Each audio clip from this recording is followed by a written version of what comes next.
निवडणुकीत महायुतीसाठी game changer ठरलेली लाडकी बहीण योजना निवडणुकीनंतर मात्र वादात सापडली आहे। आधी निकषात न बसणाऱ्या लाडक्या बहिणींना कात्री, मग 2100 रुपयांवरनं वाद आणि नंतर लाडकी बहीण योजनेमुळे इतर योजनांसाठीच्या निधीमध्ये कपात, अशा अनेक कारणांमुळे लाडकी बहीण योजना आता चर्चेत आली आहे।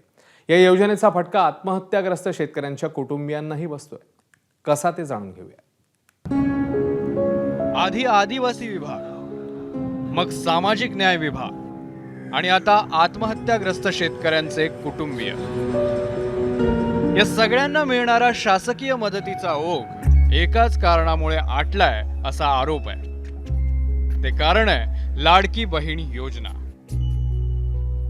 विधानसभा निवडणुकीच्या वेळी गेम चेंजर ठरलेली लाडकी बहीण योजना इतर योजनांसाठी अडथळा ठरत असल्याचं बोललं जातंय। याच योजनेमुळे इतर योजनांचा निधी रखडला गेल्याचा आरोप विरोधकाकडून सातत्यानं करण्यात आला।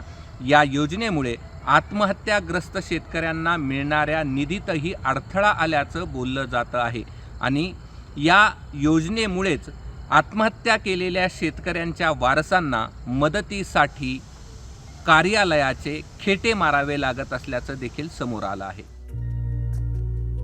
मराठवाड्यात तब्बल 337 आत्महत्याग्रस्त शेतकऱ्यांच्या वारसांची मदत रखडली आहे। या शेतकऱ्यांच्या कुटुंबियांच्या मदतीसाठी 2,97,00,000 रुपयांची गरज आहे। यासाठी विभागीय आयुक्त कार्यालयाकडून प्रस्तावही पाठवण्यात आला, पण मदत अजूनही मिळालेली नाही। छत्रपती संभाजीनगरमध्ये मदतीसाठीची प्रलंबित प्रकरणं आहेत 55 आणि त्यासाठी आवश्यक निधी आहे 39 लाख रुपये। जालन्यातही मदतीसाठीची 21 प्रकरणं प्रलंबित आहेत, त्यांच्यासाठी 20 लाखांचा निधी आवश्यक आहे। नांदेडमध्ये मदतीसाठीची 101 प्रकरणं प्रलंबित आहेत, तर आवश्यक निधी आहे 95 लाख रुपये।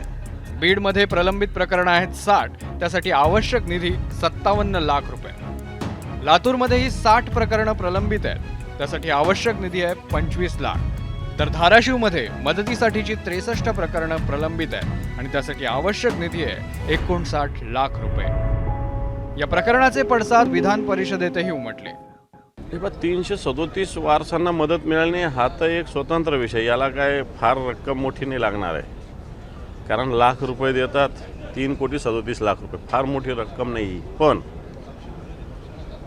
शेतकऱ्यांचे वेगवेगळे अनुदान, अतिवृष्टीचे असेल, दुष्काळाचे असेल, हे सगळे अनुदान रखडलेले, इन्शुरन्स असेल, इन्शुरन्सचा तर समजा सरकारचा संबंध नाही, पण बाकीचं अनुदान रखडलेलं आहे।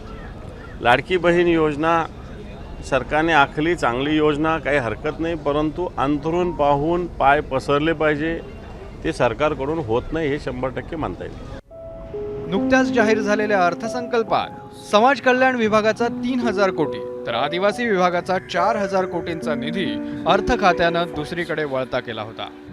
लाडकी बहीण योजनेमुळे ही कात्री लागल्याचा आरोप झाला। संबंधित विभागाकडून अजित पवारांच्या निर्णयावर नाराजीही व्यक्त झाली आणि आता आत्महत्याग्रस्त शेतकऱ्यांचा निधी अडवल्यानं लाडकी बहीण योजनेवर पुन्हा एकदा टीका होऊ लागली आहे। त्यामुळे आता या शेतकऱ्यांच्या कुटुंबियांच्या मदतीचं काय, हा प्रश्नच आहे। कृष्णा केंडे, ABP माझा, छत्रपती संभाजीनगर। ABP माझा, उघडा डोळे बघा नीट।